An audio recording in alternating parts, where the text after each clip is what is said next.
तो चलिए आज की पड़ताल शुरू करते हैं। मेरे हाथ में एक आध्यात्मिक ग्रंथ का 11वां अध्याय है और इसका शीर्षक है नित्यानंद प्रभु की शाखाएं। इसे पढ़ते ही दिमाग में एक विशाल पुराने बरगद के पेड़ की तस्वीर आती है जिसकी जड़ें गहरी हैं और सैकड़ों शाखाएं हर दिशा में फैली हुई हैं। आज हम इसी पेड़ की एक बहुत खास और मजबूत शाखा श्री नित्यानंद प्रभु और उनसे जुड़ी छोटी बड़ी डालियों यानी उनके अनुयायियों की दुनिया में उतरने वाले हैं। बिल्कुल। और ये पेड़ वाली तुलना बहुत बहुत सटीक है, क्योंकि ग्रंथ की शुरुआत ही यहीं से होती है। श्री कृष्ण चैतन्य महाप्रभु को एक अविनाशी वृक्ष यानी एक ऐसा पेड़ बताया गया है जो कभी खत्म नहीं होता, और नित्यानंद प्रभु को उस पेड़ की सबसे ऊंची सबसे प्रमुख शाखा कहा गया है। लेकिन ये अध्याय सिर्फ नामों की एक लिस्ट नहीं है। लेखक खुद कहते हैं कि वो सबकी गिनती तो कर ही नहीं सकते, क्योंकि शाखाएं अनगिनत हैं। लेकिन वो अपनी व्यक्तिगत शुद्धि के लिए यानी खुद को पवित्र करने के लिए कुछ मुख्य अनुयायियों का जिक्र कर रहे हैं। तो आज हम यही करने वाले, इस लिस्ट में से कुछ दिलचस्प किरदारों को चुनेंगे और देखेंगे कि उनमें ऐसा क्या खास था जिसने इस आध्यात्मिक आंदोलन को इतना बड़ा और असरदार बना दिया। तो चलिए इस पेड़ पर चढ़ते हैं और देखते हैं कि इसकी शाखाओं पर कौन-कौन से अनोखे लोग बैठे हैं। तो सबसे पहले इस मुख्य शाखा के बाद सबसे बड़ी उपशाखा कौन है?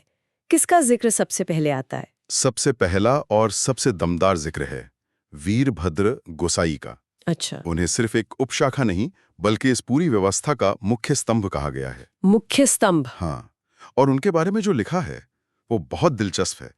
ग्रंथ उन्हें परम पुरुषोत्तम भगवान कहता है, लेकिन साथ ही ये भी बताता है कि उन्होंने दुनिया के सामने खुद को एक महान भक्त के रूप में पेश किया। एक मिनट, ये बात थोड़ी कंफ्यूजिंग है। हाँ। अगर कोई सच में भगवान है तो उसे नियमों का पालन करने या भक्त होने का दिखावा करने की क्या जरूरत है?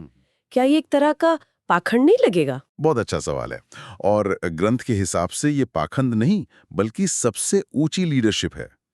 सोचिए, अगर लीडर ही नियमों से ऊपर हो जाए तो उसे कौन फॉलो करेगा?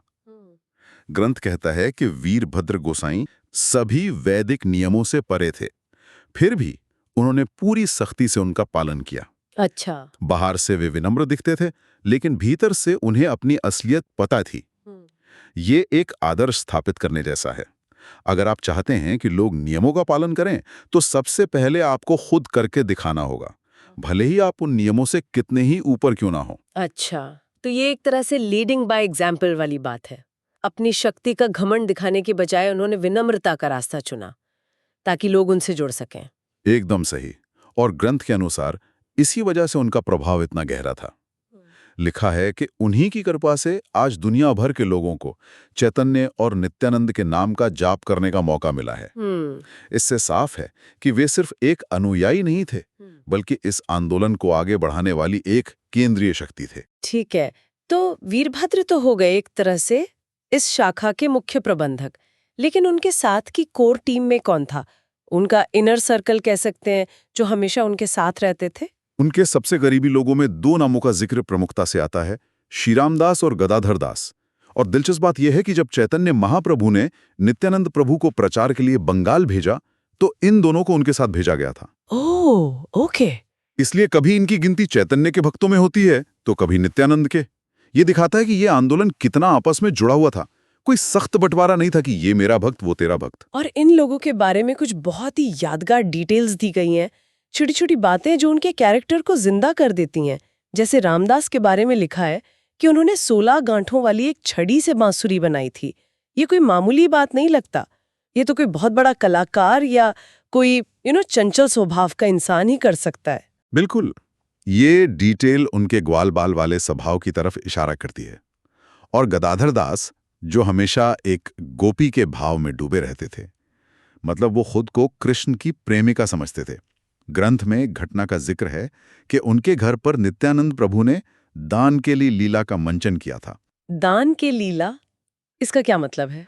ये कृष्ण की लीलाओं में से एक बहुत ही चंचल और प्रेम भरी लीला है। एक तरह का दिव्य नाटक जहां कृष्ण और उनके दोस्त गोपियों का रास्ता रोककर उनसे यमुना पार करने के लिए दही माखन का टैक्स मांगते हैं। टैक्स? हाँ, तो आप सोच सकते हैं कि गदाधर दास के घर का माहौल कितना जीवंत, प्रेम और भक्ति के रस से भरा होता होगा। ये लोग सिर्फ उपदेश नहीं देते थे, ये भक्ति को जीते थे। अच्छा, अब आते हैं मेरे पसंदीदा हिस्से पर, संगीत और कीर्तन। मुझे हमेशा लगता है कि किसी भी आंदोलन की असली ऊर्जा उसके संगीत में होती है। यहाँ माधव और वासुदेव घोष का जिक्र है। इनकी क्या कहानी है? ये दोनों भाई कीर्तन के महारथी थे। कहा गया है कि जब माधव घोष गाते थे तो खुद नित्यानंद प्रभु अपने आप को रोक नहीं पाते थे और नृत्य करने लगते थे। और वासुदेव घोष के बारे में जो लिखा है वो तो कल्पना से भी परे हैं। जब वे कीर्तन करते थे तो कहते हैं कि उसे सुनकर लकड़ी और पत्थर भी पिघल जाते थे। लकड़ी और पत्थर पिघल जाते थे? क्या इसे सचमुच मानना चाहिए? शायद ये एक अलंकार है, एक काव्यात्मक अतिशोक्ति, लेकिन इसका संदेश बहुत साफ है।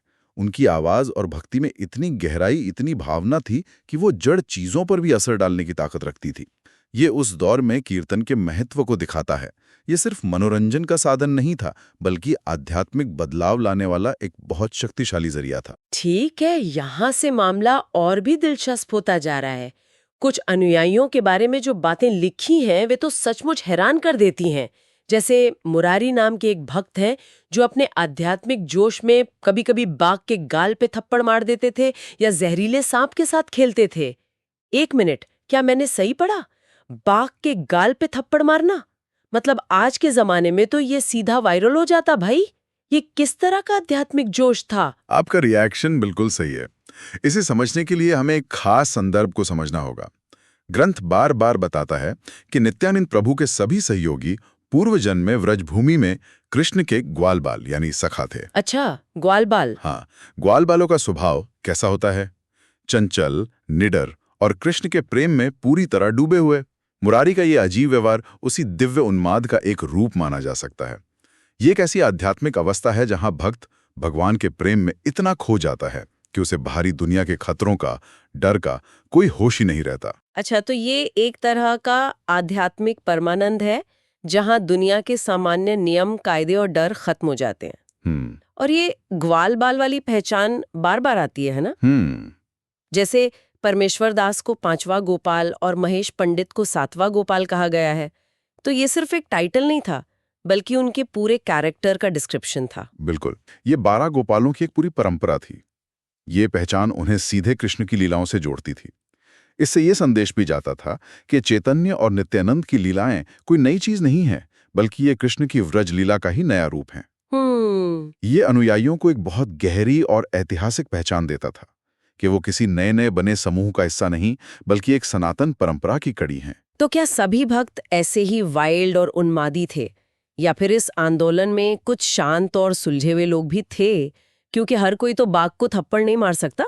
इतने बड़े आंदोलन में तो हर तरह के लोगों की जरूरत होती है। बहुत ज्यादा विविधता थी, और सच कहूं तो यही इस लिस्ट की सबसे बड़ी खूबसूरती है। इसी सूची में रघुनाथ नामक एक वैद्य यानी चिकित्सक का जिक्र है। उनके बारे में ये नहीं लिखा कि वे नाचते गाते थे या अजीब हरकतें करते थे। उनके बारे में लिखा है कि उन्हें सिर्फ देखने भर से लोगों के मन में ईश्वर के प्रति प्रेम जाग जाता था। उनकी मौजूदगी ही इतनी शक्तिशाली थी। वाह, मतलब भक्ति का असर अलग अलग लोगों में अलग अलग तरह से दिखता था। किसी का कीर्तन सुनकर आप बदल सकते, तो किसी को सिर्फ देखकर। सही कहा। और गौरीदास पंडित जैसे भक्त भी थे जिन्होंने नित्यानंद की सेवा के लिए अपना परिवार, अपनी जाति, अपना सब कुछ त्याग दिया था। ये भक्ति का एक और रूप है, पूर्ण त्याग और समर्पण का। कुछ लोगों की भक्ति की तीव्रता को बहुत काव्यात्मक ढंग से बताया गया है, जैसे जगदीश पंडित। हाँ, जगदीश पंडित, जिनके बारे में लिखा है कि कृष्ण के प्रति भक्ति प्रेम उनसे बारिश की धाराओं की तरह बरसता था। ये तस्वीर दिमाग में बस जाती है। तो एक तरफ बाघ को थप्पड़ मारने वाले हैं, दूसरी तरफ एक डॉक्टर जिसे सिर्फ देखने से प्रेम जागता है, और तीसरी तरफ एक त्यागी जिसने सब कुछ छोड़ दिया। बिल्कुल, और यही इस आंदोलन की सबसे बड़ी ताकत थी। इसने भक्ति को किसी एक खांचे में नहीं बांधा। चाहे आप डॉक्टर हों, कलाकार हों, उन्मादी हों या फिर सब कुछ छोड़ चुके त्यागी, आपके लिए यहाँ एक जगह थी। ये एक तरह की ओपन सोर्स आध्यात्मिकता थी जिसमें हर कोई अपने स्वभाव और अपनी क्षमता के हिसाब से योगदान दे सकता था। तो हमने अभी तक उन लोगों की बात की जो भक्ति को जी रहे थे, उसे अपने जोश में, अपने संगीत में, अपने त्याग में महसूस कर रहे थे। लेकिन किसी भी आंदोलन को जिंदा रखने के लिए सिर्फ जीने वाले ही नहीं, बल्कि उसकी कहानी कहने वाले भी चाहिए होते हैं। क्या इस सूची में कोई ऐसा भी है? आपने बिल्कुल नब्ज पकड़ी है। और हाँ, इस सूची में एक ऐसा ही बहुत महत्वपूर्ण नाम है, वृंदावन दास ठाकुर। वो बाकियों से अलग हैं। वो केवल एक भक्त नहीं थे, वे इस आंदोलन के इतिहासकार थे। इतिहासकार? हाँ, उन्होंने श्री चैतन्य मंगल नाम का ग्रंथ लिखा। जिसे आज हम श्री चैतन्य भागवत के नाम से जानते हैं, और ग्रंथ में उनकी तुलना सीधे व्यासदेव से की गई है। व्यासदेव से तुलना, जिन्होंने महाभारत और श्रीमद् भागवत लिखी, ये तो बहुत ही ऊंचा दर्जा है। मतलब उन्हें सिर्फ एक लेखक नहीं बल्कि एक तरह का दिव्य पत्रकार माना गया। बहुत बड़ी बात है। ग्रंथ कहता है कि जिस तरह व्यासदेव ने श्रीमद् भागवत में कृष्ण की लीलाओं का वर्णन किया, उसी तरह वृंदावन दास चैतन्य महाप्रभु की लीलाओं के व्यास हैं। इसका मतलब है कि उन्हें सिर्फ एक लेखक नहीं बल्कि एक दिव्य रूप से प्रेरित दृष्टा माना गया, जिसे इन घटनाओं को आने वाली पीढ़ियों के लिए दर्ज करने के लिए चुना गया था। वे इस ज्ञान को, इन कहानियों को, इस भावना को भविष्य के लिए संरक्षित कर रहे थे। उनके बिना शायद आज हम और आप ये चर्चा भी नहीं कर रहे होते।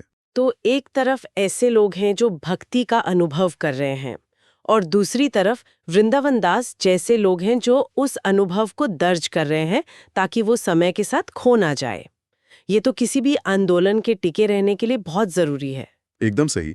किसी भी आंदोलन को जीवित रहने के लिए इन दोनों तरह के लोगों की जरूरत होती है, जो उसे जिए और जो उसकी कहानी कहें।